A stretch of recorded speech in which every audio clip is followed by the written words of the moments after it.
চিকিৎসার জন্য বাইরে যেতে দেওয়া হচ্ছে না। এর চেয়ে বড় দুঃখ আর কি থাকতে পারে, এর চেয়ে বড় বেদনা আর কি থাকতে পারে।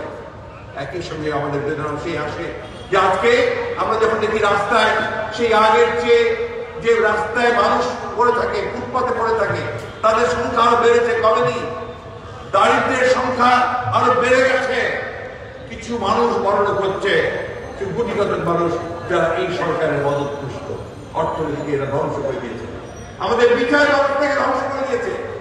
এমন একটা দেশ তৈরি হয়েছে যে দেশে প্রধান বিচারপতিকে বন্দুকের নল দিয়ে দেশ থেকে বের করে দেওয়া। এখানে আজকে দুঃখের সঙ্গে আমাদেরকে বলতে হয় যে আজকে আমাদের বিচার ব্যবস্থাকে ভেঙে দিয়েছে। বাবা কি সমস্যা, সমস্যাটা কি? আমাদেরকে বলতে হয় যে আমাদের বিচার ব্যবস্থা এখানে ভেঙে পড়েছে। আজকে করোনা কোভিডের সময় গেল, আমরা দেখলাম কি অসহায় ভাবে আমাদের মানুষেরা চিকিৎসা না পেয়ে মারা গেল। আমরা দেখলাম টিকা নিয়ে কি তেরেসমাটি আমরা চললো।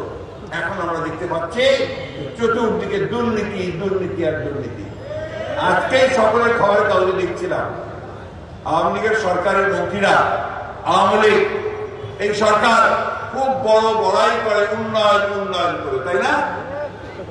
আজকে প্রত্যেক করে দেখবেন যে আমাদের খাদ্য শস্য আমদানি করতে হচ্ছে প্রায় 15 লক্ষ টনের উপরে, অথচ যারা বলে আমাদের খাদ্যের সম্পূর্ণ হয়ে গেছে। কিছু ফ্লাইওভার, কিছু উড়ান সেতু তৈরি করছে ঢাকা শহরে, ওটাই নাকি উন্নয়ন, মেগা ডেভেলপমেন্ট। অথচ একই সঙ্গে আপনাদের সিলেট এবং সিলেটের আশেপাশে যে রাস্তাঘাটগুলো আছে, সেই রাস্তাঘাটের অবস্থা আগের চেয়ে অনেক খারাপ হয়ে গেছে। নির্বাচনের সময় আওয়ামী লীগ বলেছিল 2008 সালে, মনে আছে আপনাদের, যে 10 টাকা কেজি চাল খাওয়াবো। এখন 70 টাকা চাল, লবণ, তেল, আটা, পেঁয়াজ, রসুন সবকিছুর দাম 10 গুণ 12 গুণ বেড়ে গেছে। তাদের কিন্তু ক্ষতি হয় না, কারণ তারা এই দেশের মানুষের পকেট কেটে নিজেরা অনেক বড় হচ্ছে। আজকে বেগম পাড়ায় নাকি আপনার বাড়ি তৈরি হচ্ছে অসংখ্য, মালয়েশিয়াতে সেকেন্ড হোম হচ্ছে। এবং দেখেন বিশ্বের সামনে আমরা আজকে কত লজ্জিত হয়ে গেছি যে আমাদের একটা বাহিনী র্যাব, তাদের 7 জন সদস্যকে আমেরিকা বলেছে যে তাদের বিরুদ্ধে স্যাংশন দেওয়া হলো, তারা কোনোদিনই আমেরিকায় ঢুকতে পারবে না, এবং তাদের যে সম্পত্তি থাকে সেই সম্পত্তি তারা বাজেয়াপ্ত করবে। কেন? সে ব্যাখ্যাও তারা দিয়েছে। ব্যাখ্যা কি? যে তারা বেআইনি ভাবে, অন্যায় ভাবে মানুষকে হত্যা করেছে, তারা আইন বহির্ভূত হবে, বিচার বহির্ভূত হবে মানুষদেরকে হত্যা করেছে। এটা আমরা আজকের কথা নয়, আমরা সেই 10 বছর ধরে এই কথা বলে আসছি। দেশনেত্রী বেগম খালেদা জিয়া বারবার এই কথা বলেছে, এরা অন্যায় করছে, অবিচার করছে, এরা মানুষের উপরে অত্যাচার নির্যাতন চালাচ্ছে। আজকে এই সরকার এমন একটা অবস্থা তৈরি করেছে সারা বাংলাদেশে, যেখানে আমাদের শ্বাস বন্ধ হয়ে আসছে, নিঃশ্বাস বন্ধ হয়ে আসছে। আমরা একটা মুক্ত ভাবে নিঃশ্বাস পর্যন্ত নিতে পারি না বন্ধুগণ।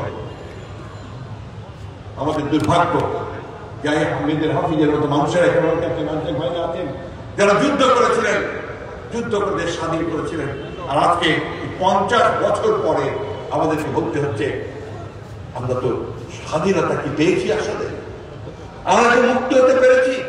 আমরা কি আমাদের সন্তানদের জন্য সত্যিকার অর্থেই একটা বাসযোগ্য আবাসভূমি তৈরি করতে পেরেছি? পারিনি বন্ধুরা। কেন পারিনি? আজকের এই যে সরকার, যারা জোর করে ক্ষমতা দখল করে আছে, তারা নির্বাচন ব্যবস্থাটাকে ভেঙে দিয়েছে, তারা সমস্ত অর্থনীতিকে লুট করে নিয়ে যাচ্ছে, তাদের শুধুমাত্র ক্ষমতায় চেষ্টা করবার জন্য, তাদের রাজত্বকে আরো বেশি দিন রাখার জন্য তারা অন্যায়ভাবে বাংলাদেশের মানুষকে দমন করে পায়ের তলে পিছিয়ে রাখতে হতো। বন্ধুরা, আমরা খুব পরিষ্কার করে বলেছি যে নির্বাচন খেলা দিয়ে লাভ হবে না। নির্বাচন দিতে হলে অবশ্যই আমাদের সরকারকে পদত্যাগ করতে হবে এবং নিরপেক্ষ সরকারের অধীনে নির্বাচন দিতে হবে, তখনই নির্বাচনের কথা হবে। বন্ধুগণ, কেউ কাউকে কিছু দিয়ে দেয় না, আমাদেরকে কেউ দিয়ে দেবে না। এই যে মেজর হাফিজরা যুদ্ধ করেছিলেন, যুদ্ধ করে দেশ স্বাধীন করেছিলেন, ঠিক একইভাবে আজকের এই যে ভয়াবহ দানবীয় একটা সরকার স্বপ্নগুলোকে ভেঙে খান করে দিয়েছে। তাদেরকে পরাজিত করতে হলে, দেশের মানুষের অধিকারকে ফিরিয়ে আনতে হলে, তাদের ভোটের অধিকার ফিরিয়ে আনতে গেলে, তাদের কাজ করার সুযোগ সৃষ্টি হলে, তাদের ভালো স্বাস্থ্য ব্যবস্থা দিতে হলে অবশ্যই আজকে আমাদের সকলকে ঐক্যবদ্ধ হতে হবে। আমরা নিজেরা যেন ছোটখাটো জিনিস নিয়ে ঝগড়া না করি, বিবাদ না করি। আমাদের এখন একটাই কাজ, আমরা সমস্ত মানুষগুলোকে ঐক্যবদ্ধ করে তুলব। সব ওই ৭১ সালে যুদ্ধের সময় যখন সমস্ত মানুষ এক হয়েছিলেন, হিন্দু, মুসলমান, বৌদ্ধ, খ্রিস্টান, সমস্ত রাজনৈতিক দল, তেমনি ভাবে আজকে আমাদের সবাইকে ঐক্যবদ্ধ হতে হবে এবং ঐক্যবদ্ধ হয়ে এই সরকারকে পরাজিত করতে হবে, দানবকে দখল করতে হবে। বন্ধুগণ, আসুন আজকের এই দিনকে লক্ষ্য করে, এই দিনকে মনে করে শহীদ প্রেসিডেন্ট জিয়া রহমানের যে ত্যাগ, দেশনেত্রী বেগম খালেদা জিয়া রহমানের যে ত্যাগ, আমাদের মেজর হাফিজ ত্যাগের মতো লক্ষ লক্ষ নেতা, আমাদের সৈনিকদের যে ত্যাগ, সেই ত্যাগকে স্মরণ করে আসুন আমাদের এই সময় 50 বছর পরে আমরা আরেকবার আমাদের দেশ ও মাতৃকাকে মুক্ত করবার জন্য, আমাদের দেশকে স্বাধীন করার জন্য, আমাদের ভবিষ্যৎ বংশধরকে একটা সুন্দর বাসভূমি দেওয়ার জন্য আমাদের নেত্রী, যিনি গণতন্ত্রের জন্য দীর্ঘকাল বছরের পর বছর ধরে সংগ্রাম করে চলেছেন, যিনি এখনো এক কারাগারের মতোই আটক হয়ে আছেন, যিনি জীবনের চিকিৎসার জন্য তিনি এখনো জীবন মৃত্যুর সঙ্গে সন্ধিক্ষণে লড়াই করছেন, এবং আমাদের ভারপ্রাপ্ত চেয়ারম্যান জনাব তারেক রহমান, যিনি আজকে নির্বাচিত অবস্থায় বিদেশে আছেন, তাকে ফিরিয়ে আনার জন্য আমরা আবার একটা গণ অভ্যুত্থান সৃষ্টি করি। সেই গণ অভ্যুত্থানের মধ্যে দিয়ে আমরা এই দানবকে পরাজিত করে সত্যিকার একটা গণতান্ত্রিক দেশ আমরা প্রতিষ্ঠা করি। আপনাদের ধৈর্যের জন্য আপনাদের সকলকে ধন্যবাদ, আন্তরিক শুভেচ্ছা জানাচ্ছি। আসসালামু আলাইকুম, খোদা হাফেজ। বাংলাদেশ জিন্দাবাদ, ভারত জাতীয়তাবাদ দল জিন্দাবাদ, সুমরজয় সফল হোক, শহীদ জিয়া মানব, দেশরক্ষী খালেদা জিয়া জিন্দাবাদ, তারেক রহমান জিন্দাবাদ। ধন্যবাদ। এবার আজকের অনুষ্ঠানের সভাপতি জনাব আরিফুল হক চৌধুরী ওনার বক্তব্য রাখবেন। বিসমিল্লাহির রহমানির রহিম।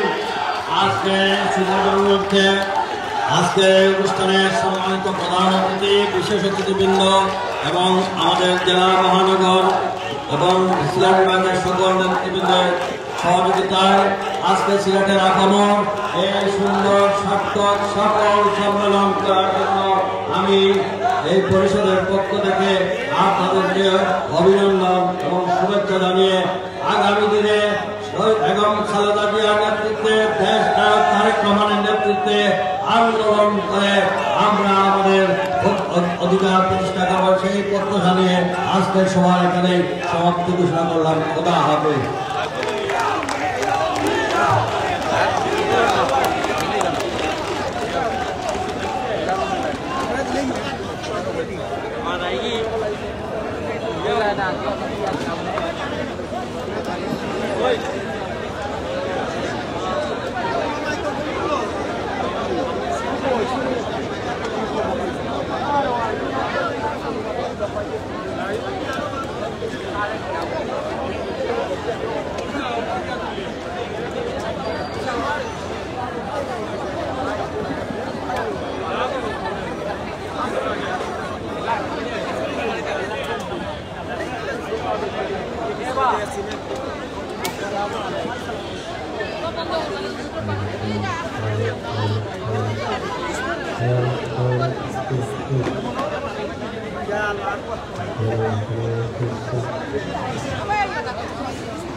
লাস্টে আইছে ভাই, ও আইছে ভাই।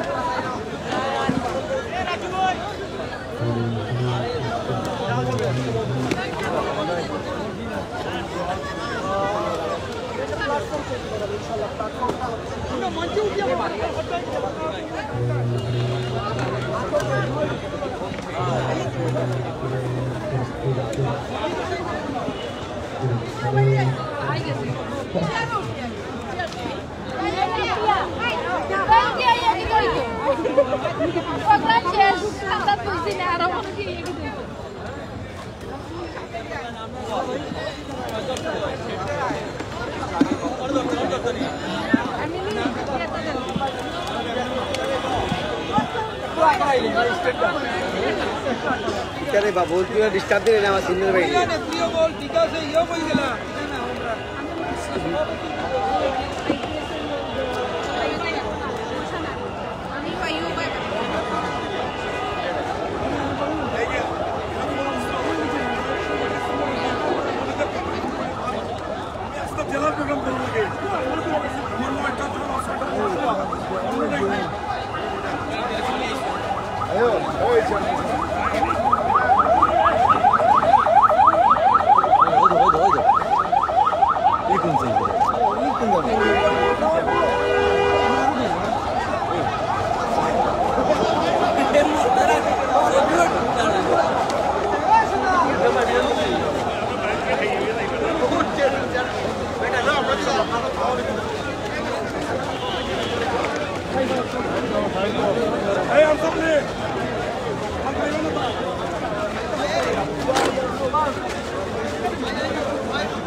দেখা করলে